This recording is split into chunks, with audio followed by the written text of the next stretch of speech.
नमस्कार, खबरों की खबर में आपका स्वागत है। 370 के जाने के बाद से पाकिस्तान में जो कुछ हो रहा है वो बड़ा मज़ेदार है। ये वैसे ही हो रहा है कि जैसे पानी के बाहर जिंदा मछली को आप बाहर फेंक दो तो कैसे छटपटाती है, पाकिस्तान में वैसा ही हो रहा है। सब छटपटा रहे हैं, आर्मी वालों को समझ में नहीं आ रहा है क्या करें। वहाँ के जो जर्नलिस्ट हैं, जो एक्सपर्ट्स हैं, उनको समझ में नहीं आ रहा है कि सरकार क्या कर रही है और क्या होना चाहिए। आम जनता भी कंफ्यूज्ड है क्योंकि उनके पास कोई सिग्नल नहीं जा रहा है। सरकार बता नहीं पा रही है इमरान खान की कि वो क्या करने वाले हैं, उनका क्या प्लान है। और सबसे ज़्यादा फजीहत वो इमरान खान साहब की हो रही है। वो सारा वो जो क्रिकेट के मैदान में जो वो तुर्रम खा बनते थे, राजनीति के मैदान में वो ऐसे घिरे हैं, कोई भी आकर के उनको जो है चौके छक्के मार के निकल जा रहा है। टेलीविज़न चैनल में जो बहस हो रही है पाकिस्तान के अंदर, वो सुन के ऐसा लगता है कि भाई इमरान खान ना हुआ, कोई जो है छोटा मोटा मुखिया हो। क्योंकि लोग कह रहे हैं कि ये तो गद्दार है, ये तो बिल्कुल कायर है, ये जो है अमेरिका के सामने ये जो इसने घुटने टेक दिए हैं। कोई कह रहा है कि भाई ये मोदी के साथ सामने जो है उसके मैच का ही नहीं है, वो चारों खाने चित कर दिया मोदी ने इमरान खान को। इसलिए इमरान खान के ऊपर जो तनकीदें हो रही हैं वो अद्भुत है। और मैं बताऊं आपको कि इमरान खान के पास कोई ऑप्शन भी नहीं है। सवाल यह है कि इमरान खान क्यों इस पचड़े में, क्यों इस तरह से उलझे हुए हैं, क्यों उलझ गए, क्यों कंफ्यूज नजर आ रहे हैं। दो तीन बातें हैं। पहली बात, पाकिस्तान का जो फॉरेन डिपार्टमेंट है, वहाँ के जो ISI है, वहाँ का जो पूरा जो महकमा है, वो ये कभी इमेजिन नहीं कर पाया था, सोच भी नहीं पाया था कि हिंदुस्तान से इस तरह के एक्शंस हो सकते हैं। अब तक क्या होता था, जो ट्रेंड था वो ट्रेंड ये था कि पाकिस्तान जो है अपने औकात के मुताबिक छोटे मोटे घटनाएं करवाना, बम धमाके करवाना, कुछ आतंकियों को कश्मीर भेज देना, कहीं बम ब्लास्ट करवा देना, कभी कभी जो है पथराव और ये सब को स्पॉन्सर करके जो है आप कश्मीर को डिस्टर्ब रखते थे और कभी कभी मेन लैंड के ऊपर आप हमले करते थे, जैसे बम्बे में या दिल्ली में या किसी भी जगह पे। और हिंदुस्तान क्या करता था कि पाकिस्तान के छोटे छोटे एक्शंस के ऊपर हम रिएक्ट करते थे। हम वही कहते थे, जिस तरह से आप देखिए, कड़ी निंदा, तो हम ये खून बदला लेंगे, तो हम ये लेंगे, तो वो लेंगे। बम्बे में इतना बड़ा कांड हो गया, फिर भी हम कुछ नहीं कर सके। लेकिन मोदी गवर्नमेंट जब से आई, वो तब से पहले तो रिएक्शन जो है वो मजबूत हुआ, रिएक्शन का जो स्तर जो है वो ऊपर हुआ। जब उरी हुआ तो सर्जिकल स्ट्राइक हमने कर दिया, और जब पुलवामा हुआ तो हमने एयर स्ट्राइक कर दिया बालाकोट में। पार्लियामेंट की डिबेट में कल मैं सुन रहा था, पाकिस्तान में लोग कह रहे थे बालाकोट की घटना को, वो मान रहे थे कि बालाकोट में वो लोग घुस आए, अब ये लोग कहीं और भी घुस आएंगे। पार्लियामेंट में ये चिंता चल रही है कि भाई कहीं मोदी साहब जो है वो POK ना हथिया लें। तो इसलिए जो ओवरऑल जो इंडिया पाकिस्तान को लेकर के जो रिलेशनशिप होता था कि वो एक्ट करते थे और हम रिएक्ट करते थे। मोदी सरकार के आने से पहले तक हम इंटरनेशनल मुद्दा बनाएंगे तो हम कड़ी निंदा करेंगे, तो वो इस तरह की बातें होती थी। लेकिन अब जो है मामला बदल गया है। ये पहली बार ऐसा हुआ है कि भारत की सरकार ने एक एक्शन लिया है जिसमें पाकिस्तान चारों खाने चित, दे वर टेकन अनअवेयर, पता ही नहीं चल पाया उनको कि ऐसा हो सकता है। उसका विदेश मंत्री जो है वो हज पे गया हुआ था, भाग करके वापस लौट आया। अब पाकिस्तान के सामने ऑप्शन क्या है कि क्या करना है। पहले इस चीज़ को समझना है कि पाकिस्तानियों के हिसाब से कश्मीर का मुद्दा असल बात है क्या। पाकिस्तानियों को लगता है कि भाई कश्मीर जो है उनकी जागीर है, कि चूँकि वहाँ पे मुसलमान ज़्यादा हैं, मुस्लिम मेजॉरिटी इलाका है, इसलिए ये पाकिस्तान का उसके ऊपर अधिकार है। जो सेपरेटिस्ट हैं उनका ये जो है मकसद है कि वो कश्मीर को जो है कि इस्लामिक मुल्क बनाना चाहते हैं, इंडिपेंडेंट या पाकिस्तान के साथ मिलके। अब हुआ ये कि अब तक तो ये मसला जो है बायलैटरल था, हम लोग बातचीत करते थे। इमरान खान साहब गए अमेरिका और वहाँ पे जो बातचीत हुई और डोनाल्ड ट्रंप का जो ये आया, ये लोग बिल्कुल दिवाली मना रहे थे, ढोल ताशा लेकर के जो है ये लोग खुशी मना रहे थे कि भाई अमेरिका ने कह दिया कि वो जो है इसमें मध्यस्थता करने के लिए तैयार है। और जब तक ये खुशियाँ मना ही रहे थे, कि जब तक ये मिठाई बांट रहे थे, मोदी सरकार ने एक ऐसा एक्शन ले लिया कि इनको समझ में आ गया कि भाई ये इर्रिवर्सिबल है, और ये वाकई इर्रिवर्सिबल है। ये वैसा ही है कि जैसा कि हिंदुस्तान में बहुत सारे ऐसे कानून हैं जिसको बदला नहीं जा सकता, तो ये एक ऐसा पॉलिटिकली भी मोदी सरकार ने जो मूव लिया है, इस पार्लियामेंट के अंदर देश के किसी पॉलिटिकल पार्टी की ये हिम्मत नहीं है कि इस फैसले को जो है रिवर्स कर सके। ये रिवर्स नहीं होने वाला है। 370 इज गॉन तो मतलब गॉन। भारत के साथ उसका इंटीग्रेशन हो गया, अभिन्न अंग बन गया तो वो बन गया। तो किसी की हिम्मत, किसी भी सरकार आगे आने 500 सालों तक कोई इसे अब बदलने की हिम्मत नहीं कर सकता। तो अब पाकिस्तान क्या करे? पाकिस्तान तो ऐसा लग रहा है कि बीच में आपको किसी शहर में, आप अनजान शहर में गए और आपके सारे सामान और आपके पॉकेटमारी हो गई है, कुछ बचा ही नहीं, पता ही नहीं कहाँ जाए, क्या करे। तो इन लोगों ने ज्वाइंट सेशन बुलाया, यूनिटी दिखाने के लिए ज्वाइंट सेशन इन लोगों ने बुलाया, और उसमें इमरान खान साहब के बारे में बताया जा रहा है पाकिस्तानी रिपोर्ट के मुताबिक कि वो ये चाह रहे थे कि जब वो भाषण दें तो कोई उनको तनकीद ना करे, पीछे से कोई हुटिंग ना हो। लेकिन हुटिंग तो होगी, इसलिए जो टाइम था 11 बजे पहुंचने का, ये पहुंचे 3 बजे, और 3 बजे तक में पार्लियामेंट के अंदर में दूसरा बवाल चालू हो गया। इसलिए बवाल चालू हो गया कि ये आपस में ही जो है लड़ पड़े, पॉलिटिकल पार्टीज पाकिस्तान की, और ये एक दूसरे को जो है वो कह रहे थे कि भाई ये तो आपने गड़बड़ कर दिया, आपसे मिस्टेक हो गई। तो बहुत सारी चीज़ें हुई, लेकिन इन सब के बावजूद इमरान खान के पास ज़्यादा ऑप्शंस नहीं। इमरान खान बेचारे जो है वो, जैसा कि मैंने कल कहा था कि वो धोबी का कुत्ता, जो मुहावरा है, न घर का न घाट का। दिक्कत क्या है? पाकिस्तान के पास पैसे नहीं है कि वो कोई वॉर जो है वो डिक्लेयर कर दे, और दूसरी बात यह है कि वो पाकिस्तानी आर्मी को भी जो है वो उनकी पतलून जो है वो गीली है, कि पता है उनको कि वो लड़ेंगे तो वो हारेंगे, वो कुछ नहीं कर सकते। और दूसरी बात ये कि जिस तरह की तैयारी और जिस तरह के सरकार का जो रुख है कि वो अगर एक पुलवामा के ऊपर वो एयर स्ट्राइक कर सकते हैं, तो आप ज़रा सा भी कोई एडवेंचरिज्म आप दिखाएंगे तो भारत की तरफ से क्या रिस्पांस मिलने वाला है वो तो इमेजिन किया जा सकता है। क्योंकि यहाँ सरकार, यहाँ पर डोवाल साहब, यहाँ के गृह मंत्री, यहाँ के प्रधानमंत्री, वो इस मामले में बिल्कुल अडिग है कि कोई कम वॉट में हर एक्शन का जो है 1000 फोल्ड ज़्यादा जो है रिएक्शन होगा। तो इसलिए पाकिस्तान की सरकार जो है उसको स्केल अप करने का एक ऑप्शन है उनके पास, लेकिन ये क्या कर पाएंगे? क्या उनके पास रिसोर्सेज है? क्या उनके पास उस तरह का मिलिट्री स्ट्रेंथ है हिंदुस्तान से टकराने का? नहीं। इसलिए पाकिस्तान जो है वो दुबका हुआ है। क्या किया जाए?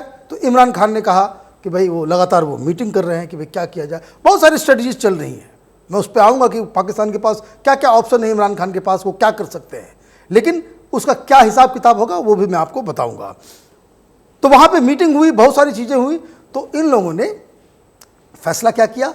फैसला ये किया कि भाई हम यूएन जाएंगे। यूएन में तो पहले से ही मसला पड़ा हुआ है, और यूएन में आपकी बात कौन सुनेगा? पूरी दुनिया में आपने जो है भीख मांग करके आपने देख लिया, एक भी देश जो है आपके साथ खड़ा नहीं है। ज़्यादातर देश ये कह रहे हैं कि ये भारत का इंटरनल मसला है। दूसरी बात क्या है? दूसरी बात ये है कि इन लोगों ने कहा कि भाई अब हम लोगों को जो है, जब बातचीत का रास्ता ही बंद हो गया, जब वो सुनना ही नहीं चाहते, जब हिंदुस्तान पाकिस्तान से बात ही नहीं करना चाहता, तो डिप्लोमेटिक टाइज को जो है रखने का क्या फ़ायदा? तो उन लोगों ने अभी डाउनग्रेड किया है, ख़त्म नहीं हुआ है। वहाँ के हाई कमिश्नर को भेज देना और यहाँ से हम अगर भेज देते हैं, इसका मतलब ये नहीं होता है कि भाई हमारे डिप्लोमेटिक टाइज ख़त्म हो गए या बातचीत बंद हो गई। ये एक, मैंने आपको कुछ चीज़ें जो है, जो डिप्लोमेट्स होते हैं, जो क्लासेस होती है, तो पहले ही क्लास में बताया जाता है कि जब रिश्ते ख़राब होते हैं तो क्या क्या करना चाहिए। तो उसमें से एक ये रास्ता है। दूसरा रास्ता है भाई एयर स्पेस बंद कर दो, ट्रेड बंद कर दो, वीज़ा देना बंद कर दो, बॉर्डर्स पे जो है ताला मार दो। तो ये सारे एक्शंस जो हैं पाकिस्तान ने लिए हैं, और इसका कोई असर जो हिंदुस्तान पे कोई नज़र भी नहीं आ रहा। इनफैक्ट हिंदुस्तान में जो विदेश मंत्रालय है वो बेसिकली हंस रहे होंगे, दे मस्ट बी लाफिंग कि भाई इमरान खान के पास इतने ऑप्शंस की कमी है कि वो इस पर कुछ कर नहीं सकते। और हिंदुस्तान की सरकार को इसी बात की बधाई देनी चाहिए कि आपने ये एक्शन इस टाइम पे लिया है कि पाकिस्तान चारों तरफ से घिरा हुआ है। इन्हें भी वर्ल्ड बैंक से पैसे लेने हैं, ऊपर से उनको ग्रे लिस्ट में डाल दिया गया है, ये घटना घटने से कुछ एक घटना घटने में जो हमने 370 पास किया है, कल की घटना है ये, उसके बाद ये लेटर जो है इमरान खान को दिया गया है, पाकिस्तान की सरकार को, कि आप जो है आतंकवादियों के खिलाफ जो है एक्शन लीजिए और कोई भी गड़बड़ी ना हो, इसको जो है आप सुनिश्चित कीजिए। अगर आप नहीं करेंगे तो आपको ग्रे लिस्ट में रखते हुए भी आपके लोन्स जो हैं वो कैंसिल कर दिए जा सकते हैं। कहाँ जाएगा? आपने जो है अमेरिका की गोदी में खेलने की कोशिश की। इमरान खान की पिछले 5-7 महीने की जो पॉलिसीज चली है उससे चाइना नाराज़ है, इसलिए चाइना ने अपने जो प्रेस रिलीज दिया वो उसमें जम्मू कश्मीर का मेंशन नहीं किया, उसने लद्दाख के बारे में बात की। तो आपके चाइना के साथ आपका रिश्ता ख़त्म है, ख़राब है। ईरान हिंदुस्तान का दोस्त बन गया है, रूस आप जा नहीं सकते। तो ये पूरी तरीके से आप जो आइसोलेट हो चुके हैं, और दूसरी आपके सामने जो विपत्ति है, आपका जो इकोनॉमिक कंडीशन है, वो आपको अलाउ नहीं करता है कि किसी तरह का मिस एडवेंचर आप करें। तो पाकिस्तान में मीटिंग हो रही है, लेकिन इसका जो इंटरनल पॉलिटिक्स पे जो असर पड़ा है वो ये पड़ा है कि पाकिस्तान की जनता जो 2 सप्ताह पहले जब वो ट्रंप से मिल करके आए थे, इमरान खान को एक शेर समझ रहे थे, उनको जो है बिल्कुल सर पे बिठा कर रखा था और ये कह रहे थे कि भाई अब तक का बेस्ट प्रधानमंत्री मिला है, जिसने जो पाकिस्तान की इज्जत को जो है पूरी दुनिया के सामने जो है उसने बचाई है। आज वही पब्लिक पाकिस्तान की इमरान खान को गद्दार, कायर, मूर्ख, पता नहीं क्या क्या क्या क्या बातों से जो हो नवाज रहे हैं। और ये सिर्फ ऐसा नहीं कि वो घर में बात करें, टेलीविज़न चैनल पे आप अगर पाकिस्तान के डिबेट्स देखिए तो बहुत ज़्यादा क्रिटिसिज्म हो रहा है। तीसरी बात कि ये मीटिंग्स जो आईएसआई, आर्मी और प्रधानमंत्री के जो सलाहकार हैं उनके साथ जो हो रही है, तो उनके सामने एक ऑप्शंस को समझते हैं कि उनके सामने क्या ऑप्शंस हैं। पहला ऑप्शन उनके पास यही हो सकता है कि वो जो है हर जगह यूएन में जाएं, विदेश में जाएं, हर फोरम पे उठाएं। लेकिन है क्या कि पाकिस्तान की ये जो इमेज बन गई है एक टेररिस्तान की, कि भाई ये स्पॉन्सर ऑफ टेररिस्ट है, इस वजह से दुनिया हिंदुस्तान की ज़्यादा सुनेगी। और हिंदुस्तान की ज़्यादा इसलिए भी सुनेगी दुनिया क्योंकि हिंदुस्तान के साथ उनके रिश्ते हैं, इकोनॉमिक टाइज हैं और सबका इंटरेस्ट है। हर कोई चाहता है आज के दिन में कि हिंदुस्तान के साथ अच्छे रिश्ते हों। इवन सऊदी अरब को ये लोग कहते हैं कि ब्रदर मुमालिक है, बिल्कुल जो है इस्लामिक स्टेट और दोनों भाई हैं। इन लोगों ने बातचीत की, कोई जवाब नहीं आया। सऊदी अरब ने उल्टा जवाब दिया है। जो पाकिस्तान में बड़े बड़े हेडलाइंस के रूप में लोग छाप रहे हैं वहाँ पे, वो हिंदुस्तान में जो सऊदी अरब के जो एम्बेसडर हैं उनका बयान है, वो फेवर में उन्होंने बयान दे दिया। तो इस्लामिक स्टेट्स भी जो है आपके साथ जो है वो खड़ा नहीं है। जो आपको कहते हैं कि जो आपका सबसे बड़ा मित्र है वो भी आपके साथ खड़ा नहीं है। तो वो क्या करेंगे? तो इंटरनेशनल लेवल पे जो उनकी सारी जो कोशिशें होंगी, अभी आगे 1 महीने के बाद जो है जनरल असेंबली का मीटिंग होगा, वहाँ पे वो भाषण देंगे, हमारी तरफ से भाषण मिलेगा, वो फिर जवाब देंगे, हम लोग भी जवाब देंगे। हमारे पास उससे ज़्यादा बेहतर भाषण लिखने वाले और भाषण जो है देने वाले लोग हैं। तो वो यूएन जनरल असेंबली तक आते आते बीच में वो मीडिया में बवाला मचेगा, लेकिन उसमें कुछ कंक्रीट होना जाना है नहीं। सिक्योरिटी काउंसिल का कोई भी देश जो है वो इस मसले को लेकर के कोई भी उतना कोई भारत के खिलाफ जो है किसी ने बयान नहीं दिया है। तो दूसरा ऑप्शन क्या है उनके पास? तो फिर वही करेंगे, वो पैसे यहाँ पे जो जिहादी तंजीमें हैं कश्मीर के अंदर, उनको बोलेंगे कि भाई आप जो है प्रोटेस्ट करो, इस माने सारी चीज़ों को जो है डाई डाउन नहीं होने दो, तो वो होगा। तो हिंदुस्तान ने उसके लिए भी व्यवस्था कर रखा है। इनके सारे जो चमचे जो बैठे हुए थे कश्मीर के अंदर में बिजनेसमैन के रूप में, जो इन सब चीज़ों को फंड किया करते थे, वो सारे ताले बंद हैं। और अब और भी ज़्यादा जो है निगरानी है कि आप कौन आदमी इन सब चीज़ों को, क्योंकि बिना पैसे के तो पत्थरबाज वहाँ कश्मीर में मिलते नहीं हैं। पैसा जब तक नहीं मिलेगा, एक बच्चा भी आता नहीं बाहर छोटे से कंकर फेंकने के लिए भी। तो ये उसने एक सिस्टम बनाया है जिसका खामियाजा जो है उनको भुगतना पड़ेगा। तो ये ऑप्शन भी जो है मुझे लगता है वो ज़्यादा बड़ा ऑप्शन नहीं है। तो तीसरा ऑप्शन क्या हो सकता है? तीसरा ऑप्शन हो सकता है कि वो फिर कोई मुंबई, उड़ी या पुलवामा जैसा हमला जो है पाकिस्तान स्पॉन्सर टेररिस्ट द्वारा कराए। लेकिन इसमें फिर खतरा वही है कि जैसे ही कि ये बात, हालांकि मैं आपको बता दूं, यही बात इमरान खान ने पार्लियामेंट में कहा कि पुलवामा जैसे हमले फिर से हो सकते हैं, यही उनके पास बेस्ट ऑप्शन है। लेकिन उनको इस बात के लिए जज करना पड़ेगा कि आपने उरी किया, आपने पुलवामा किया और आपने रिएक्शन देखा। तो ये ऑप्शन तो सबसे माकूल ऑप्शन है एक दो जगह। लेकिन मैं आपको बता दूं कि हिंदुस्तान में इस तरह का कोई पुलवामा हो जाए, ये हो जाए, तो ऐसा नहीं कि हिंदुस्तान की जनता डर जाती है। हम लोग इस सब चीज़ से ऊपर उठ चुके हैं, बाकायदा ऊपर उठ चुके हैं। उसमें कोई इशू ही नहीं है कि आप 2 हमले करोगे, 3 हमले करोगे, हम जवाबी कार्रवाई कर देंगे, मामला ख़त्म, कश्मीर हमारे पास, आपको जो करना है आप करते रहिए। दुनिया जहां में आप फिर जो है आपको फिर टेररिस्ट स्टेट और आइसोलेशन का जो है सामना करना पड़ेगा। तो ये एक मसला है। तो पाकिस्तान के पास जो है बहुत ही लिमिटेड जो है, आपके पास बहुत ज़्यादा लिमिटेड ऑप्शंस हैं। तो अब कश्मीर में क्या होगा जब पाकिस्तान हेल्पलेस हो गया है? पैसे नहीं है, आर्मी के पास ताकत नहीं है, न्यूक्लियर बम तो फेंक नहीं सकते, वो तो दिखाने के लिए हैं उनके, वो जो हाथी के जो दांत जो बाहर जो होता है वो दिखाने वाला, तो वो पाकिस्तान का ये जो बम है वो हाथी का वो दिखाने वाला दांत है, तो वो आप वो भी नहीं कर सकते। तो फिर कश्मीर का क्या होगा? और यही प्रश्न जो है देश के प्रधानमंत्री और गृह मंत्री और देश में जो हिंदुस्तान की जो पॉलिटिकल पार्टियां हैं उसको जो है समझना होगा। अभी कर्फ्यू है, लोग घर के अंदर हैं, बहुत रिलैक्सेशन जो है दिया जा चुका है। आज जो है सवेरे से जो है लोगों के मूवमेंट्स हैं, सड़कों पे लोग नज़र आ रहे हैं, दुकानें खुल रही हैं, लोग साग सब्जियां खरीद रहे हैं। मॉर्निंग में तो बिल्कुल ही कर्फ्यू जैसा माहौल नहीं था, दिन में थोड़ा टाइट होता है। कल जुमे का दिन है, एक चैलेंजिंग दिन है। इस दिन क्या होगा नहीं होगा उसको आपको मेंटेन करना होगा। और दूसरी सबसे बड़ी बात, भारत की सरकार को एक चीज़ पे नियंत्रण करना होगा, वो ये कि विरोध प्रदर्शन वहाँ पे कम से कम हो। विरोध प्रदर्शन होंगे लेकिन कम से कम हो। और उसमें क्या स्ट्रेटजी हो सकती है इन सेपरेटिस्टों की, ये जिहादी तंजीमों की? उनकी स्ट्रेटजी ये होगी कि वो इतना ज़्यादा एग्रेसिव हो जाएंगे कि कोई जम्मू पुलिस का अधिकारी या पैरामिलिट्री फोर्स का कोई कमांडर या कोई आर्मी का ऑफिसर ये जो है अपना पेशेंस लूज कर दे और गोलियां चला दे।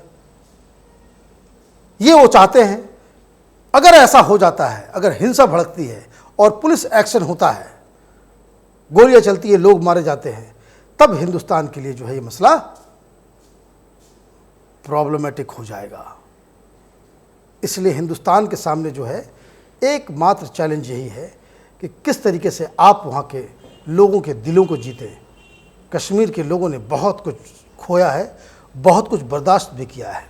ये मुट्ठी भर कुछ 3-4% लोग हैं कश्मीर के अंदर में जो डिस्टर्बेंस क्रिएट करते हैं और उनके पीछे पीछे ऐसा लगता है कि भाई पूरा कश्मीर जो है वो जल रहा है। तो सवाल ये है कि हिंदुस्तान की सरकार को वैसे अटेम्प्ट्स करने होंगे, वैसे रणनीति बनानी पड़ेगी कि जो पीसफुल लोग हैं वो सामने आए और ये जो जिहादी ग्रुप्स जो हैं उनको जो है वहाँ के लोगों को ही सामना करते करते जो उनके पसीने छूट जाए। ये स्ट्रेटजी पे काम करना होगा। अगर ऐसा होता है, अगर वॉयलेंस नहीं होते, प्रोटेस्ट हो गए, प्रोटेस्ट होना भी चाहिए, और अगर होता भी है तो कोई दिक्कत नहीं है, लेकिन प्रोटेस्ट के बाद उसको जो है प्रोटेस्ट को डिस्पर्स करने के लिए कोई शक्ति का इस्तेमाल ना हो, गोलियां ना चले। अगर ये हम मेंटेन कर पाते हैं तो 6-7-8 महीने में ये मामला जो है दब जाएगा और कश्मीर की जनता जो है देश के विकास गति के साथ जो है अपने आप को मैच करेगी और आगे बढ़ेगी। कश्मीर का चैप्टर अभी जारी है क्योंकि वहाँ पे बहुत सारी घटनाएं होने वाली हैं, बहुत सारे डेवलपमेंट होने वाले हैं, अपडेट आने वाला है। इसलिए ओपिनियन पोस्ट लगातार आप देखते रहिए। हम रोज़ कश्मीर की घटनाओं के ऊपर, वहाँ की राजनीति के ऊपर, पाकिस्तान में क्या हो रहा है आपको अपडेट करते रहेंगे। तब तक के लिए हमें आज्ञा दीजिए। धन्यवाद। और जाते जाते मैं कह दूं, क्या एक गुजारिश कर लूं कि आप हमारे चैनल को सब्सक्राइब कीजिए, लाइक कीजिए और शेयर कीजिए और बेल आइकन दबाएं ताकि सारे अपडेट जो आपको लगातार मिलते रहें। धन्यवाद।